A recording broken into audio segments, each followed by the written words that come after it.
who's next. Hey, how y'all doing? Back again, a great episode of the It Factor podcast. As always, I'm just happy to be here. I'm your host, Jeremy Robinson, and today I'm overly excited because we have someone special that's coming back for their second time on the podcast, and it means a lot because I'm proud of where she's at and where she's going. So go ahead and introduce yourself. Hey everyone, my name is Niara Patterson. I am a technical program manager at Microsoft, and I'm also a proud graduate of the illustrious North Carolina A&T State University. All right now. So I'll say, how are you doing mentally, physically, and emotionally? Mentally, I am very happy. I feel very fulfilled. Hmm. Um, and that's something to say on a Monday afternoon. Yeah. I feel very fulfilled. Had some very wonderful conversations with some very wonderful people today, and I just feel very full. Um, Physically tired. If you haven't noticed, I have twists in my hair. Wash day is an ordeal, and I did not expect for it to go as far as it did, but it did. And I'm sore all in my shoulders and my neck, but I look good, so that's the most What important matters? part. And spiritually, I would definitely say hopeful. It's just, which is again something to say considering the current environment that we are currently in. Yes. I just feel like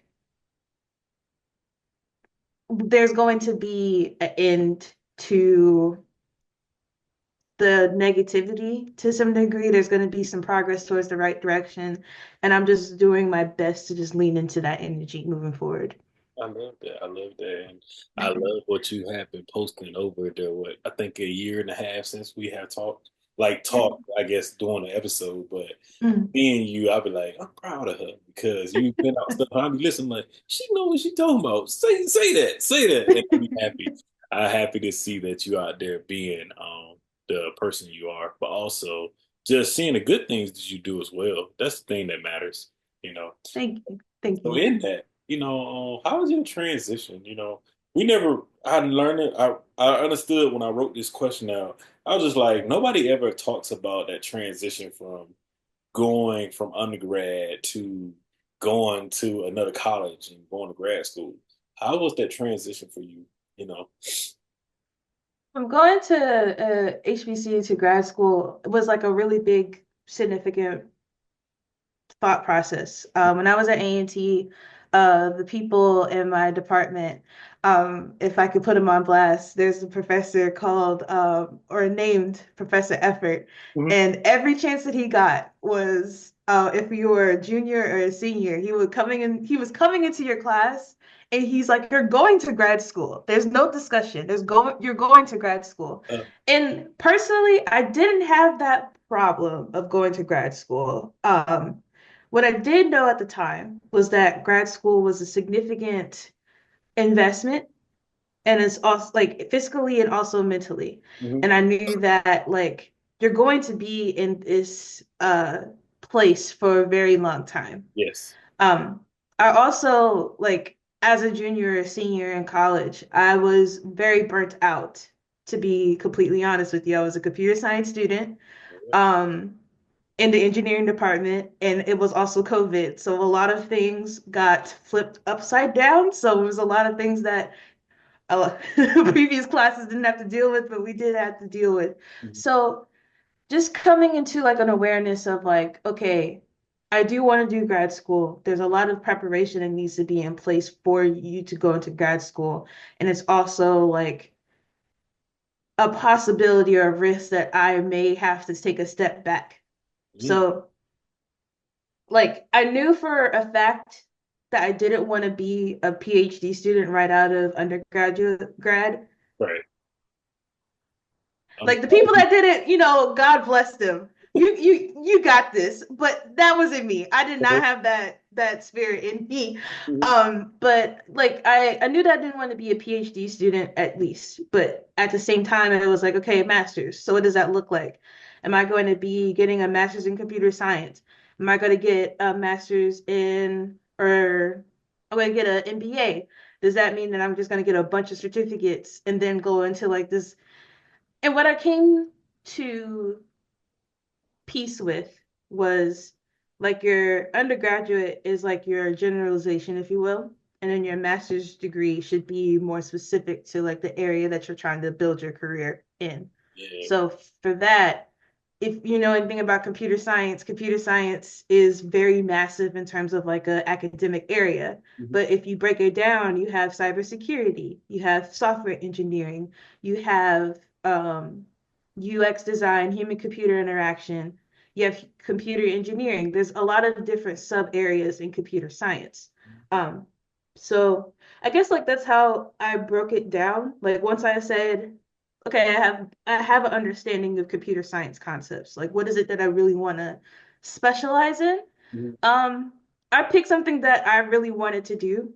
And like I really didn't take the advice of what I was typically given. Yeah. Which was important because a lot of people have a lot of things to say, but they've never gone through the experience themselves. Mhm. Um, Also, like you gotta know yourself. Like I know for a fact that I could do anything. That's just the type of belief that I have Indeed. within myself. I could do anything.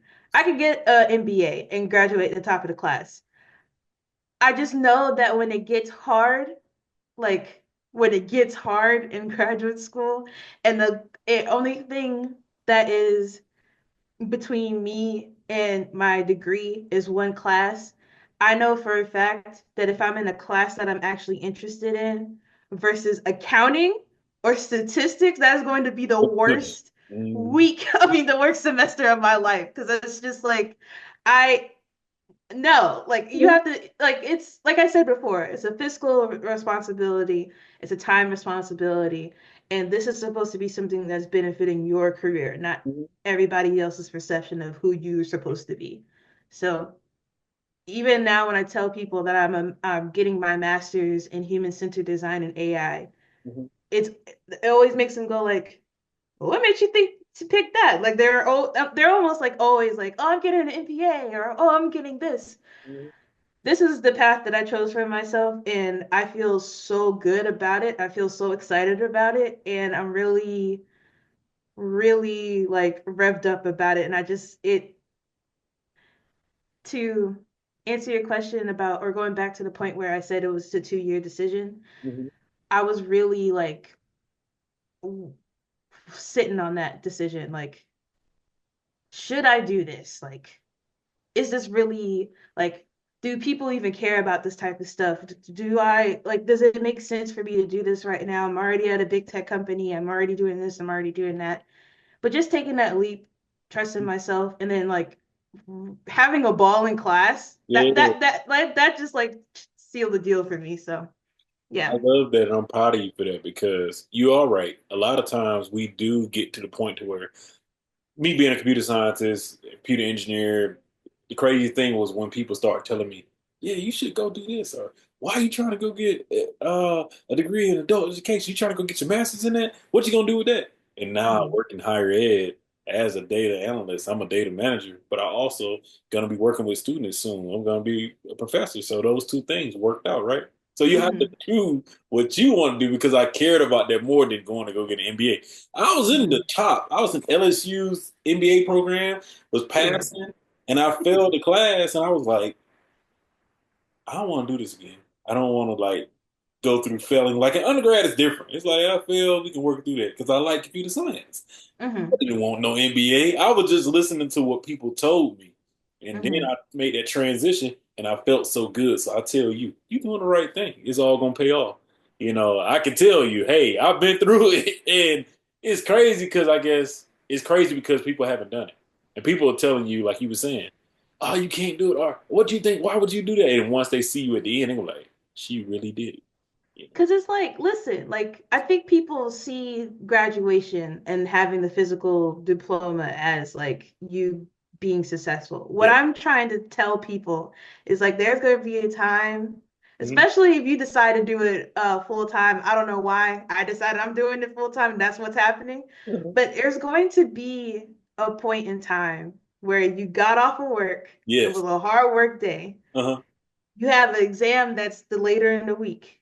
You have another project that's due. You Mhm. have to pay your bills. You haven't eaten actual food today because you're just like on caffeine. Mhm. You look around your apartment or your house and there's stuff everywhere. You got a commitment because you're a part of some other organization. And Right.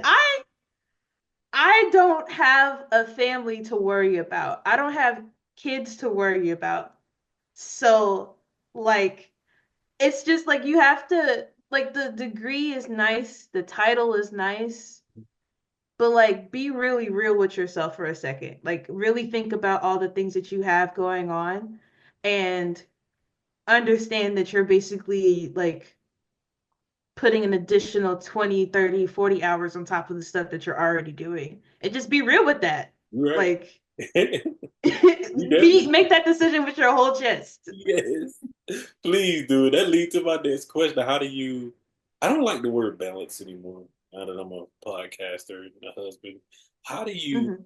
you know, manage? How about that?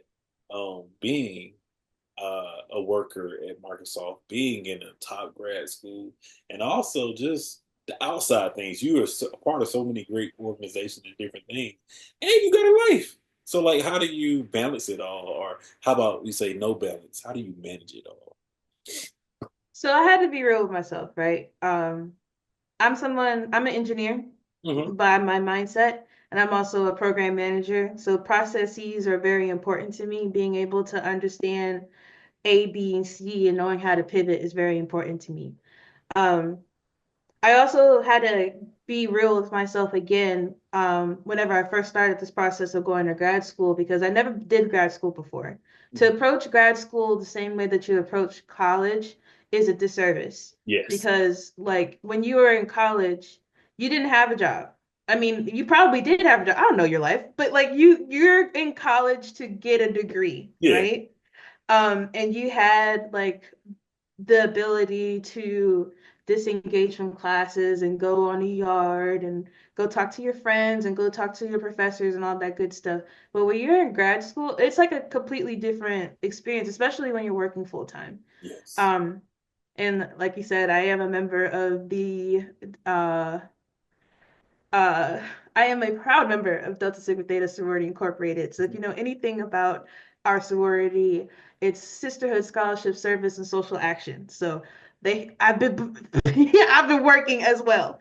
So it's just, um, this first semester, the way that I attacked it was proactively auditing all of the responsibilities that I have had, and if, and being able to tell step back, just being like, hey, I'm gonna just be in the background for a minute. I'm trying to readjust to this major life change and I just love be honest with people, right? it.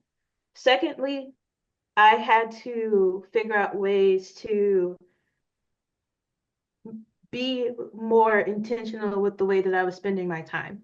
Mhm. Um, Whenever I first graduated and started at Microsoft, I was living the big life. Do you hear me? I got off of work at 4 and I was doing nothing the entire night. That was the best thing ever.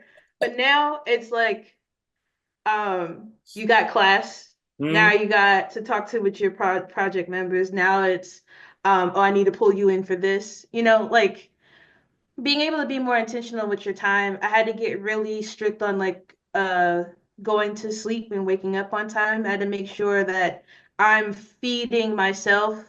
like mentally, spiritually, emotionally, physically. I had to make sure that I was straight and then being able to get my priorities in order. Like at the end of the day, this which is another funding tip, y'all. Sometimes if you have if your employer has a program where they give you tuition reimbursement, that's a way that you can reduce some of your costs.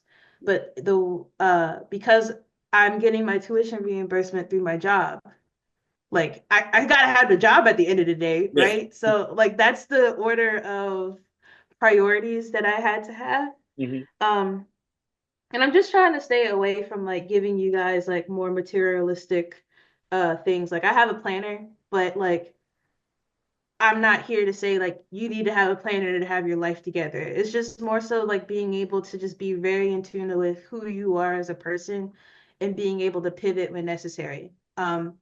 Last semester, I I got all A's. I was great. But I wrote down like I was so exhausted. Like whenever I was on a winter break, I did nothing for a week. Like literally nothing. I was laying on my bed, nothing. I didn't cook. I took a shower because I'm not nasty, but like I did nothing, Uh, right? Um and like just kind of like having to audit like my time and like how what was it that made things so bad? Um and getting to a point where it's like, okay, well, if washing your hair takes a whole day and you have to reschedule all your other things because it just takes so long, maybe you need to start investing in a stylist and mhm. going to get your hair done. If you are someone that struggles with making sure that you're eating food that is nutritious for you, maybe you need to start investing in meal prepping or Yeah. getting to a meal delivery service. If you're someone that cannot isolate. Like you need to be able to interact with other people. You need to be very proactive about scheduling time with people that feed your soul so Mhm. you can like go on and live another week, you know? Like it's that sort of thing. I really want people to step away from like this is a productivity issue and it's not a productivity issue. It's a you issue. Like Yes. what can you do to make sure that you're keeping yourself on track and you're keeping yourself centered and you're keeping yourself accountable for all of these different changes that's happening in your life. I love that. I love that. You better give all the tips. You better give all the tips. So I'll say this to you. What would you tell what would you tell that young lady, young girl that wants to be in STEM? I mean, what would you say if they see you and they say, dang, how do I be like that? Or how do I what's something that you would tell One thing that going to a HBCU taught me is that the Black experience is not a monolith. them? And I understand the importance of having representation in um, like industries that don't really center us Yes. as a center us in terms of like examples of what good or excellent should be.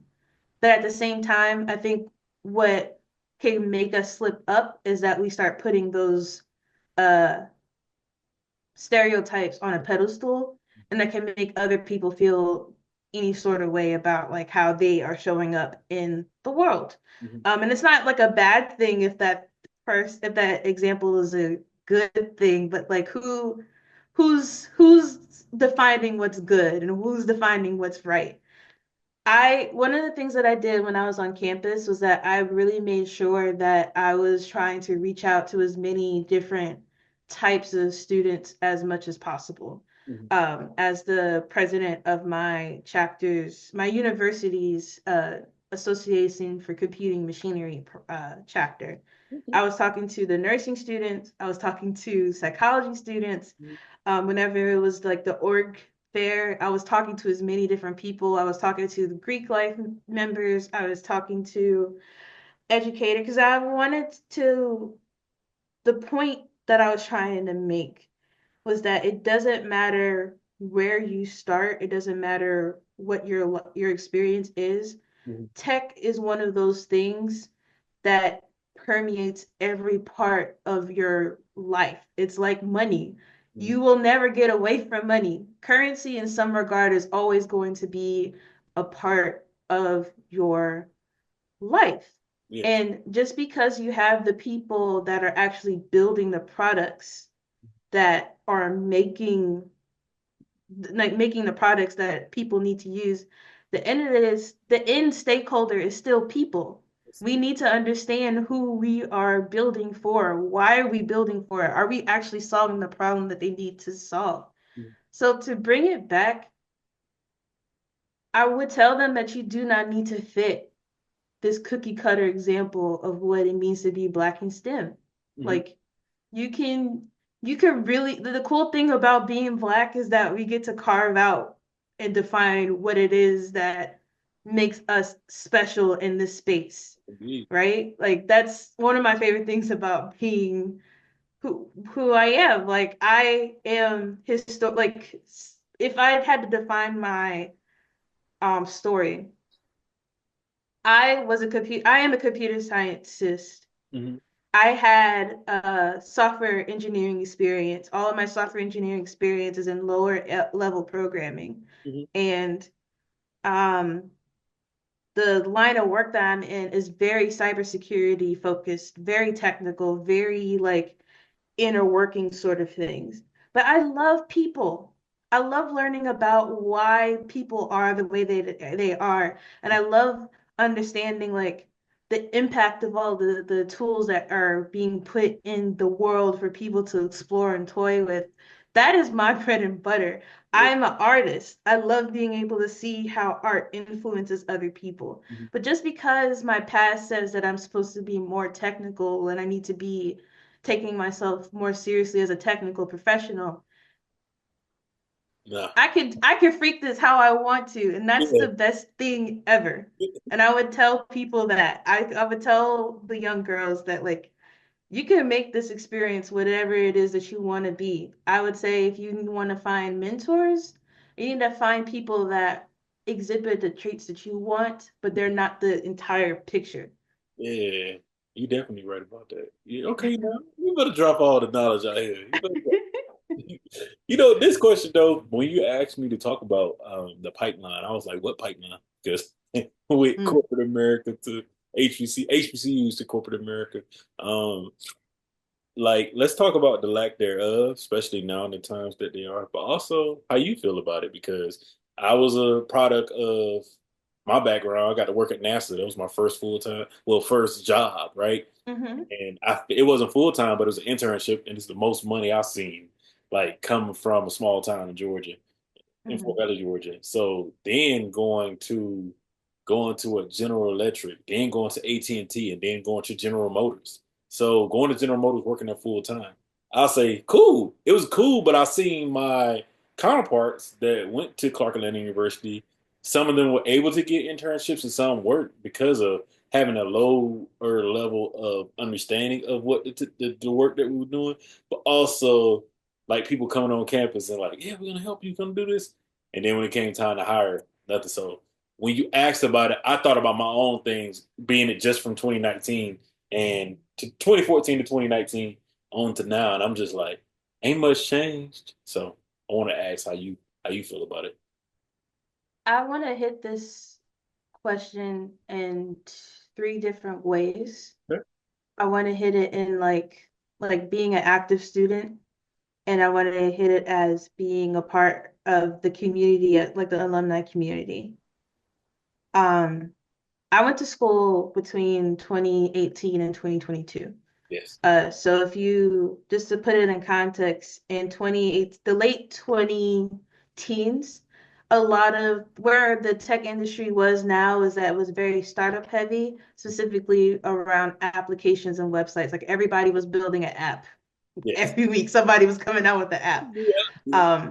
So like the conversations during the recruiter conversations that we were having was like very much focused on you can create anything that you want as a software engineer. Mhm. And then 2020 happened. And in 2020 was COVID, of course, but like specifically in America, there was a lot of civil unrest considering a increase of high profile police brutality cases that were coming out during that time. And seeing in real time how companies were reacting to that and reacting to that in good and bad ways. And I Yeah. will leave it there. Um, and then yeah, it's very strange. Like I went A&T is the HBCU, it's the largest HBCU, but we are also we are the HBCU that graduates the most Black engineers Yeah. in the country. So like we had that network of people that were trying to come and hire Black talent because that was what was selling at the time. Hmm. I recognize that that wasn't the case in other HBCUs because just another experience just talking was that I was telling people about all the different or on LinkedIn the culture at the time was like I have got this scholarship and thank you for blah blah blah because we wanted to like big up the people that are sponsoring your education. Indeed. There was people that were coming to me from high school calling me and was saying things like, "Hey, like, how are you getting all these scholarship opportunities? Like, we don't like I definitely could have I looked on the website and I could have been able to get this opportunity, but I just didn't know about it." Mhm. So like I recognize that not every school is set up the same way in terms of like opportunities. That being said, I feel like there was a missed opportunity with how companies were engaging with um, schools at the time, especially HBCUs. You saw this more after 2020. Mhm. And this meaning like there were a bunch of big companies coming on campus and saying things like, we're going to have a scholarship specifically for this university or this network of universities. We're going to have this professional development blank. We're going to have some people that are going to come in and talk to you guys specifically. And seeing that fall through, like it's really bizarre, like seeing all these people, high profile people come onto your campus, take pictures with you, and then do nothing else Yeah. with you. Mhm. I think one of the most grueling conversations that I had with a person that came on campus was that they were expressing their frustration about the fact that there weren't as many students coming in and taking participating in uh The little their group they used to have. companies a coding interview Oh, or okay. coding interview boot camp. Hmm. He was just expressing that, and me as the president at the time, I had the responsibility to speak on the behalf of the student body, or at least in the computer science department. Hmm. And the way that he was expressing his frustration was not becoming because he was basically saying that like he could go to any Ivy League or high profile school like insert high profile school name and they would be like thirsty, they'll be hungry for it, they'll be ready to rip the knowledge out of our hands. Hmm. And the way that I responded to them was like, what have you done to get Hmm. them engaged? And he said nothing, like literally nothing. Yeah. And I said, yeah, so that's the part of the problem. Because as a collective, keep coming to this university with no context. You're bringing people here Mhm. with no context, and they can't connect with our students because you don't know us, Mhm. right? Like we give you specific talking points, and you still refuse to read that information, and then wonder why you're not reaching the students. Right. You definitely right. So like it's not us. Mm-mm. I will say there's just gonna be people that drop out of computer science. It is what it is. Yeah. But like that we are not necessarily the problem. Mhm. You know, we just don't feel we don't trust you. Yeah. And then like as a alumni or alumna, moving from the East Coast to the West Coast especially, but just like graduating, I feel like there is a disconnect between uh the there's no community there for the the alumni Mhm. people. There's alumni associations everywhere. Yes. Um, they're everywhere. But in terms of like really making sure that your folks are good, that I haven't experienced that. Like I had to proactively go out of my way and find people who are HBCU affiliated or even an Aggie and actively trying to feed that relationship. And it's never the other way around. Mhm. And I feel like that is very strange. So I guess it's like a couple of things that need to happen. I feel like what universities could do is to really vet the people that are coming on campus and make sure that they are actually going to go through with the things that they promise. Mhm. I think it's really important for companies that are or wishing to engage in Black um talent or any talent that is, yeah, any talent, you need to understand what you're dealing with and like what your perceptions are to those group of people and make sure that you are not coming in a way that alienates the people that you're trying to connect with. And then for the alumni folks, there are people all over the United States that are HBCU graduates. And just because you don't have a alumni association in that chapter, in that state, or in that city, it's really important to make sure that that connection is still there. Like the only time that we connect with y'all should not be during homecoming. Thank you. You And even in homecoming, there's people being a little, that's another conversation for another know day. another But way. like, we, Another. that's another conversation for another day. But like, this is, especially in times that like these that are happening, Mhm. like, we need the community. Definitely. Like, just because you went through this by yourself, that doesn't mean that we have to do this by ourselves, especially like if it was traumatic for you, you just kind of waiting on the sidelines and waiting it to happen to me. I think that's Yeah. kind of crazy, personally, That's but beyond crazy. That's my new thing now. That's beyond. I think about this all the time when it comes to me. I was a Bowen Scholar for 3.5 years, right? And Mhm. when it came time to graduate, I was like, "Yeah, man, I'm hitting them up. Don't mind you. I'm gonna keep it real with you. I have no loss to this. They came and people need to hear this.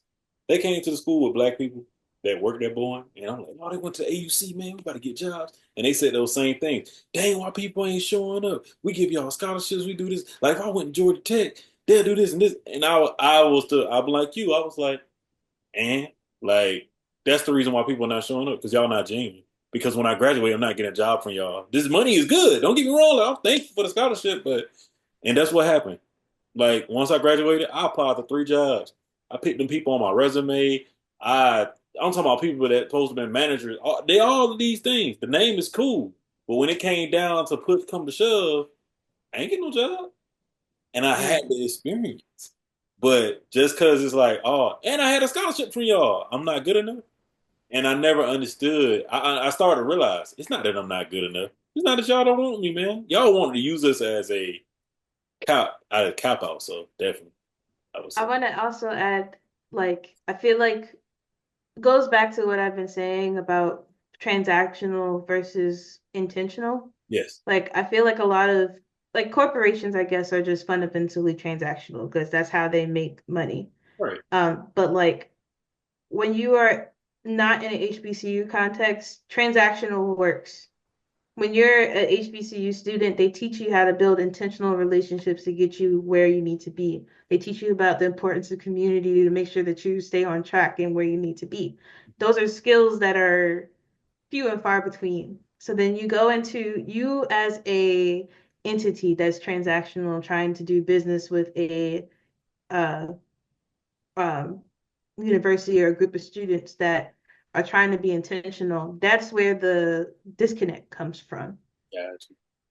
So like you want to be so low touch, but like you're around people that are like being literally taught to be as high touch as possible. Hmm. That's the fundamental difference in my I, understanding. I don't understand it.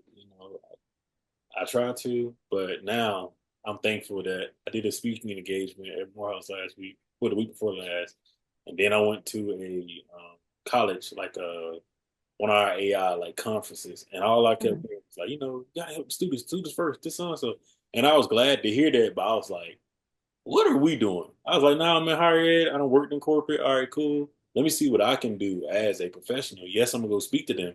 But I told kids, I gave out my card, my number. Hey, yes, check out the podcast. It's beautiful. Like I bring amazing people on. It's cool. But also reach out, man, if you need help, because I may know somebody that is, graduate that's finished school that went to the same school or went to a different school. Like you said, that's how we build network and keep it to where they Mhm. don't feel like they're alone because a lot of young people stop because they feel like they're alone. Or I ain't gonna be in computer science no more, man. It's hard. But they meet me and they're like, "Oh, you did it?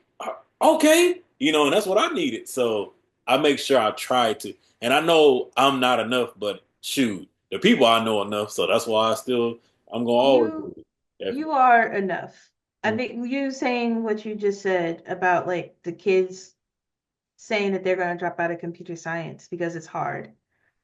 They don't have the reinforcement from people that actually went through the process Yeah.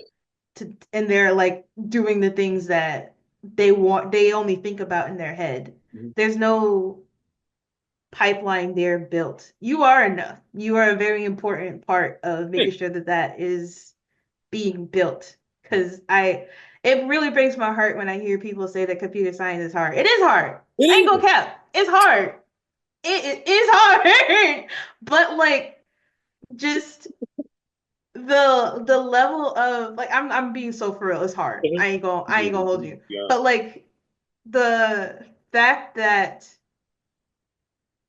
you what computer science has brought me in terms of like a Yeah. life perspective and it's just been that doesn't even compare to just like how hard things are honestly like I it's great I wish people would be around to balance out the difficulty with like the reality. Mhm. And they see the beautifulness of, hey, this is hard. It's gonna continue to be hard, but it's light at the end of the tunnel. Like it's light at the end. And, me graduating, not even just the jobs, but to be able to go back to Clark and to other HBCUs and also PWIs now, Hmm. which is surprising. I'd be like, man, and students here, or even with the podcast, people like, dang, you did that, or you do this, and oh, okay, I can do it, or man, I ain't never thought about that. How you did like that? And I'm like, okay, I am doing the work. Okay, cool. Like, and even to hear from you, like, it mean a lot, because yes, we do the work, but I be just want kids to know, man, you can do it. Whatever you Hmm. put in your mind to, you can do it. So before we do close, I only have a few more questions because that Okay. was my question right there. That was my open topic for real, for real. I'll say let's talk about emotional intelligence. In tech and you working in tech. I know how you wanted to approach that question. Hmm. I think what not I think. Let me take you through my process of why I pivoted to technical program management. Okay. So like I said, I started in software engineering and I also said that I'm very creative. I fell in love with computer science through HTML and CSS. I built a website when I was 9 years old for like on first try, like a full static website, as a 9 year old, for my county's tech fair and Uh-huh. won second place. Okay, now. Um, and I was just like, I didn't know I could do that. But like coming to computer science as a teenager, adult, and learning about like how I could basically make something up in my head and be able to create it and people can interact with it. I love that. And then that turned into my interest in human computer interaction, which is basically understanding how people interact with computers and computer systems, but more importantly, what are the socio-technical impact of what you're building? Like, how does that make that person feel? Um, how does that encourage or discourage how they interact with the product? And like, what are some potential harms that can come from that interaction? That's the thought that I really like. Um, so I was fully like going into software engineering, thinking like I'm going to be some sort of web designer, some sort of app designer, something with design.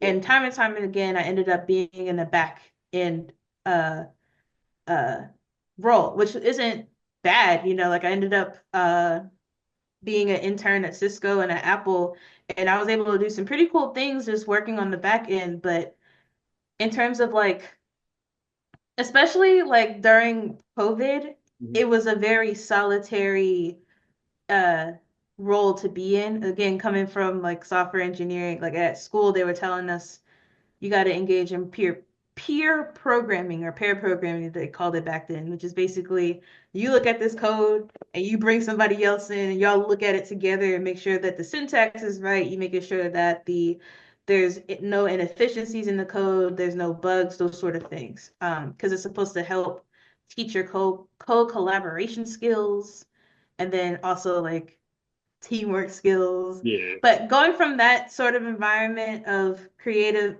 not creative, but collaborative problem solving to like going from to an environment where problem solving is very solitary, that was a really big shift for me. Mhm. I also didn't like the fact that a lot the nature of the work I didn't have the context to.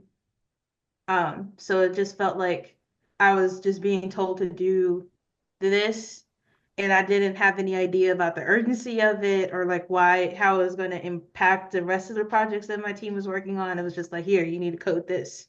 Um, so it made the debugging sessions so unbearable because something would not work. And I'm just trying to understand, like, is this a crucial thing that needs to be?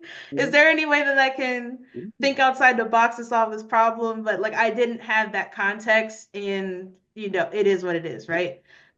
But what drew me to being a PM is that I really love interacting with people, for one, and for two, I love being able to understand the full picture of whatever it is that I'm building. I love being able to talk to understand where leadership is coming from Mhm. and to why like this is such an important thing and understand like how middle management is impacted by if the leadership, their relationship, and understand how middle management is interacting with the ICs Mhm. and understand like where they're coming from. I love understanding like how the perspective of the company is going to be changed if we build this product or if we don't build this product. I like understanding the how our competitors are matching up against us. Are we in step with standards? And I love that. I love being able to set the scene and being like, okay, I understand what's happening here. And then once that is established, being able to create a plan of action and executing on that plan of action. I love that Yeah. part of the project. So I was able to um I was able to articulate that. Forgot the question. The question was emotional intelligence. Emotional intelligence is important because I feel like when people are in tech, they think your most useful skill is your hard skills. Can you Yeah. code this? Can you debug this? Can you build this mechanical machine? It's not. It is the people that you are working with, and nobody says that. Nobody talks about that. There's a funny thing in the tech industry where you know how someone is a PM and you know when somebody's a developer because of the way that they interact with people are two different things. Mhm. But I really think emotional intelligence is something that really needs to be studied, especially applied in the tech space, because like you rarely get things done in isolation. You have to work with people. It Got doesn't matter if you are an IT professional or a software engineer or a PM or a designer or a quality assurance. You're working with people. You have to work with people. You have to understand how to communicate with other people effectively. You have to understand how to resolve conflict, Mhm. and you have to understand how to stick up for yourself as well, you know? Yeah. And I feel like a lot of things could be more efficient, just like from a tech team's perspective, if people understood how to talk to each other, if people understood how to like write emails in a way that doesn't sound like an impending doom upon Yeah. them. Like it's just I I feel like that's the secret sauce into how to be successful in uh tech. And it's not from a manipulative standpoint either. It's just like you have to understand at the end of the day, you're working with people. We're not at that point where we're working with AI yet. You can't just be vague and just expect for something to happen. Like you're working with people. Mhm. People always have something going on. You have to have compassion for the people that you're working with, and that is not like from a place of weakness or manipulation. It's just that's a skill that you need to have. So that's definitely true. I love that. And you're definitely right because I thought about some things that I went through.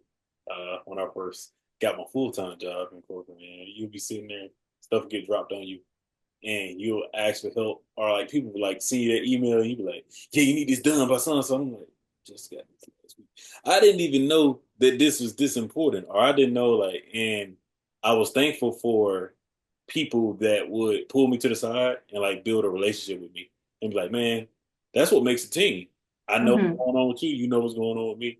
And with the work that we do, it's not easy.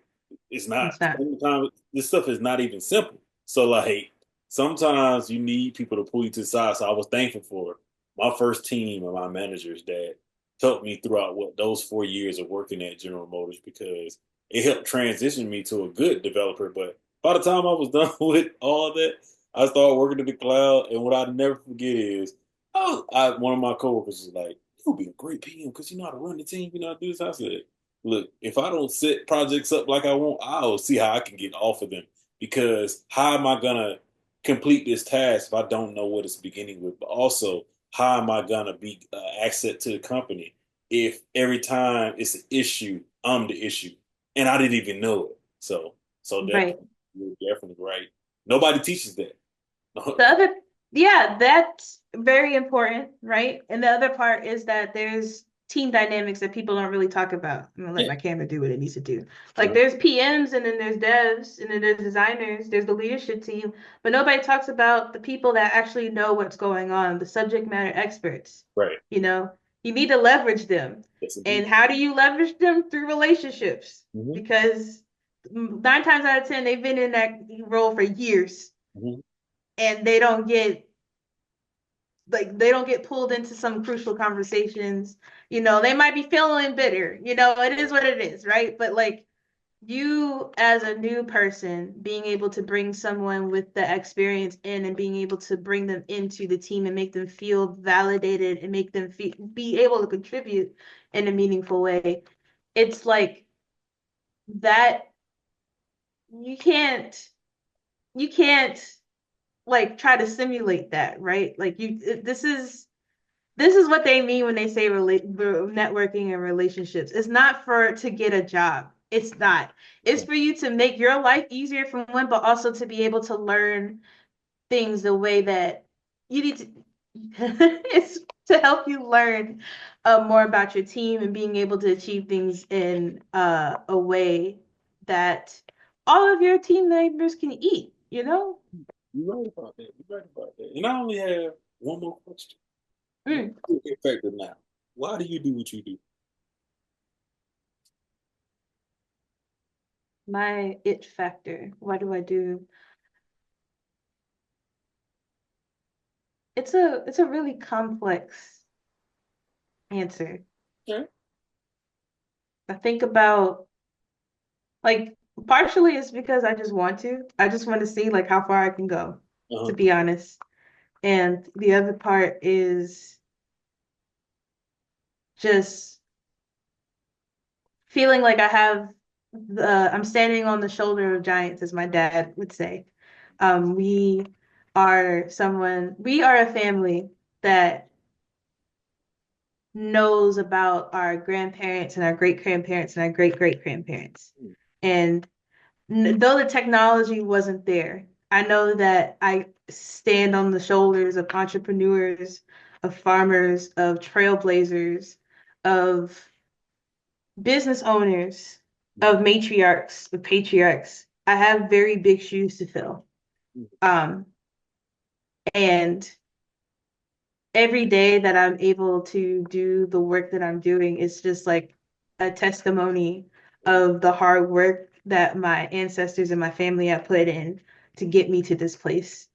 I think about every time that, my sorority shows up to a uh, voting fair Mhm. or for an academic fair and seeing the kids' face light up when they see someone that looks like you. Like there's a fair that my sister chapter puts on every Martin Luther King's Day. Mhm. And the way that the booth is set up is that we have like a free library. We have a bunch of books that teach people about Black history, and then we give them away to anybody that wants them. And there was this young girl, she was like in middle school, and she was like half Black, half Korean, she told me. And she said, this is so important. This girl's like 12, first of all. Let's start there. And she was like, this is so important. Like I have Korean family right now. I'm living with Korean family. I don't have a mother or a father right now. But like, this is, they don't teach me about my Black history. And it's really important that you guys are here so I can learn about what it means to be a Black girl and a Black woman. Like, this is so important. That's what I do it for. I Yeah, do it for that moment. I do it for going back to school and in my department and seeing the freshmen like realize that they're actually in college. yeah. And that realization is setting into them and talking to them, and they're just kind of like, who is this girl? Like, why is she talking to us? And then I say, I made six figures as soon as I graduated from college, and all of a sudden everybody's like, Like, hey, I want to talk to her. yeah, like and then not from a place of like I'm not like from a place of like calling them out for it or anything, but Right. like it's just that like spark of hope. That's what I look for. I Mhm. want to be able to have that, be the ability to ignite that spark in people. Mhm. Um, like you can do it, like I want to be able to, me being here on this earth and going through the things that I plan on going through and the things that I went through. I want to be a living example of like, you can do it. Oh, look at you. I love that. I'm so proud of you though. Like transition. We gotta keep that's all I love about the show. Get people to come back and you see how amazing they're doing, but how they go through things and they work through it. But I'm thankful to see where you are. And I'm thankful to what's next because you had an amazing company, don't get me wrong, but I see much more, because you do so much amazing things and the more you give back to people and help people, the more you'll be blessed, man. So I'm proud of what you're doing. I'm proud of who you are, and thankful that you even want to come back on the show. When I seen you say you want to come back, I said, "What day? What time? Let's do it." I just wanted to also big you up because like these stories are important.